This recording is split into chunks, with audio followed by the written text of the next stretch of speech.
नमस्कार, आप देख रहे हैं दिल्ली तक। मैं हूं आपके साथ अनुराधा तंवर। देश की राजधानी दिल्ली एक बार फिर से शर्मसार हुई है। पिछले कई दिनों से लगातार आप पढ़ रहे होंगे, देख रहे होंगे निक्की यादव हत्याकांड के बारे में।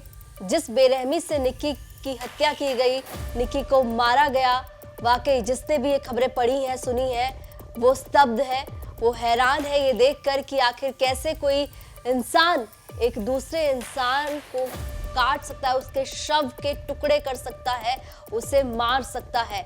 और ऐसा देश की राजधानी दिल्ली में हुआ है, जहां साहिल गहलोत नाम के शख्स ने निक्की यादव की बेरहमी से हत्या कर उसके शव को फ्रिज में रख दिया। पिछले कई दिनों से आपने ये तमाम खबरें देखी होंगी। अब दिल्ली महिला आयोग ने इस पूरे मामले को लेकर दिल्ली पुलिस को नोटिस जारी किया है। और इतना ही नहीं, दिल्ली महिला आयोग की अध्यक्ष स्वाति मालीवाल ने केंद्र सरकार और दिल्ली सरकार से भी अपील की है कि देश की राजधानी दिल्ली में जिस तरीके से अपराध बढ़ रहा है, उसे रोकने के लिए कुछ बड़े और सख्त कदम उठाए जाए। दिल्ली में एक बहुत ही भयानक और संगीन केस सामने आया है। एक 24 साल की लड़की को उसके बॉयफ्रेंड ने पहले मर्डर किया और उसके बाद उसकी लाश जाके नजफगढ़ के एक ढाबे के फ्रिज में छुपा दी और अगले दिन उस आदमी ने किसी और लड़की से शादी कर ली। अभी कुछ दिन पहले हमने देखा था कि किस तरीके से श्रद्धा के बॉयफ्रेंड ने श्रद्धा के टुकड़े कर कर अपने घर के फ्रिज में छुपाए और फिर अलग अलग जगहों पे दिल्ली में वो टुकड़े जाके फेंक दिए। हद होती जा रही है, इंसान जानवर से कहीं बदतर होता जा रहा है। हमने इस मामले में दिल्ली पुलिस को नोटिस इशू किया है क्योंकि मैं चाहती हूं कि अच्छी से अच्छी जांच हो, जिससे कि दोषियों को सख्त से सख्त सजा मिले। पर अब जब दिल्ली में क्राइम इतना ज्यादा बढ़ रहा है, मुझे लगता है कि अगर कुछ नहीं किया गया तो दिल्ली रहने लायक नहीं बचेगी।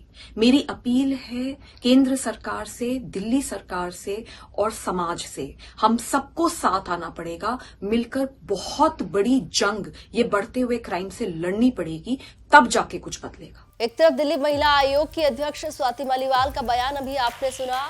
हर कोई स्तब्ध है ये देखकर कि कैसे निक्की यादव के साथ इतनी क्रूरता एक साहिल गहलोत नाम के युवक ने की है। साहिल गहलोत वो युवक है जो बताया जा रहा था कि निक्की यादव के साथ रिलेशनशिप में था, लेकिन उसने निक्की यादव के साथ जो हैवानियत की, जिस तरीके से निक्की यादव का कत्ल किया और शव को फ्रिज में रख दिया, और उसके 24 घंटे के बाद वो एक दूसरी लड़की से शादी करने चला गया। ये अपने आप में झकझोर देने वाली खबर है। निक्की यादव के साथ जिस तरीके की घिनौनी वारदात हुई है, उसके बाद परिवार अब प्रधानमंत्री नरेंद्र मोदी से अपील कर रहे हैं कि आरोपी को फांसी की सजा दी जाए। आदरणीय प्रधानमंत्री जी, मेरी तो एक ही वो होगी कि ऐसे आदमी को फांसी की सजा दी जाए।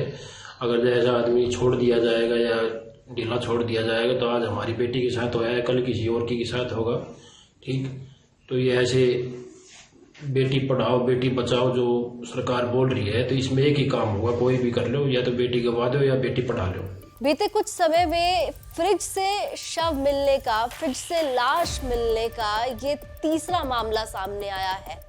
पिछले साल 2 मामले सामने आए थे। आपको याद होगा किस तरीके से श्रद्धा वॉकर केस ने सबको चौंका दिया था। उसके बाद एक और मामला सामने आया जहां पर फ्रिज से लाश मिली, और इस साल जिस तरीके से निक्की यादव का शव फ्रिज से बरामद हुआ, उसके बाद इस मामले ने सनसनी फैला दी।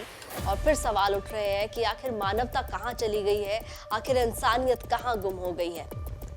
दिल्ली से जुड़ी तमाम खबरों के लिए आप देखते रहिए दिल्ली तक।